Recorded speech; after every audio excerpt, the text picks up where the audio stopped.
Hello, I am Jaime Elizondo. Today we're going to talk about C4 grasses or warm season grasses. These are grasses like Bermuda, Pangola, Guinea, star grass, Bahia grass, Johnson grass, Sudan grass.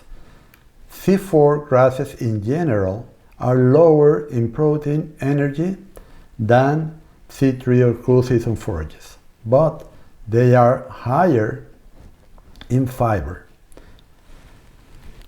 To get better animal performance in your animals' daily gain or milk production, you need to graze them at a younger stage than the cool season or C3 forages, because as they mature, they diminish their energy and protein while increasing their fiber, which was already higher than cool season grasses, and the energy and protein was already lower than cool season grasses.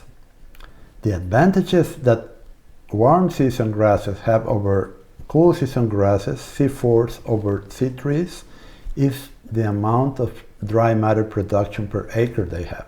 They produce much more, and they are much more water efficient into converting water to tons of dry matter per acre per year.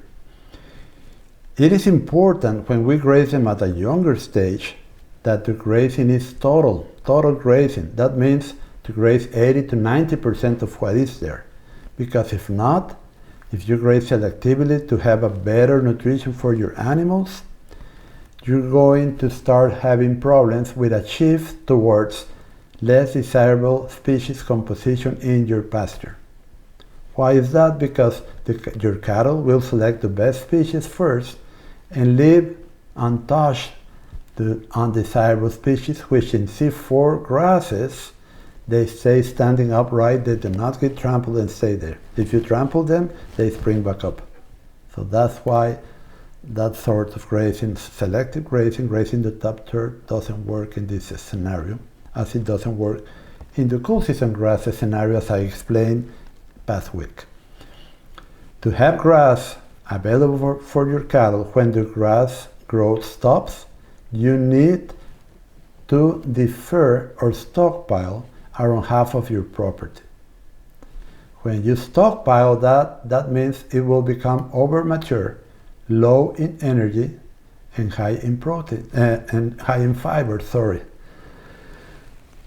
What does this mean? Well, it means that high in fiber, the fiber, when it's digested in the rumen, produces heat. We can say, oh, this grass has no energy. Not true. If you burn it, if you burn an acre of warm season grasses, it will produce a lot of heat in the fire. The same when the cow digests it. But to digest that fibrous warm season grass that is over mature, the cow rumens requires enough protein to do that. That's the secret. We need at least 8% protein. That's the minimum. So if you have a 6% protein warm season grass in the winter, you need to supplement those 2% protein, which is a minimal protein supplementation, but works great, and your cattle will start consuming more. The manure will be better digested, the fiber will be better digested, and the cows will gain in weight instead of losing weight.